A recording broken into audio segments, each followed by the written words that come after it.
New মার্কেটে গিয়েছিলাম কিছু কেনাকাটা করতে। তো এদিক ওদিক ঘোরাঘুরি করে টুকটাক কিছু অল্প স্বল্প কেনাকাটা করে তারপর সবারই একটু খিদে পেয়ে গেছিল।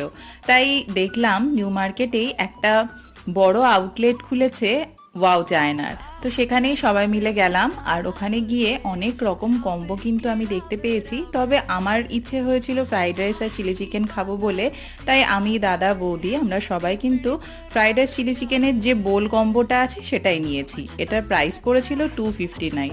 খাবারও মোটামুটি ঠিকঠাকই ছিল।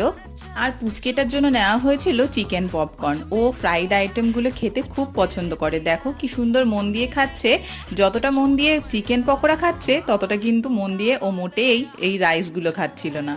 আমাদের সবার এই বোলটা খেয়ে বেশ ভালোই লেগেছে। আর একজনের জন্য দুপুরের খাবার হিসাবে কিন্তু বেশ ভালো। 4 পিস চিলি চিকেন থাকে আর চিকেন ফ্রাইড রাইস। কারা কারা এই কম্বোটা ট্রাই করেছো অবশ্যই কিন্তু কমেন্ট করে জানিও।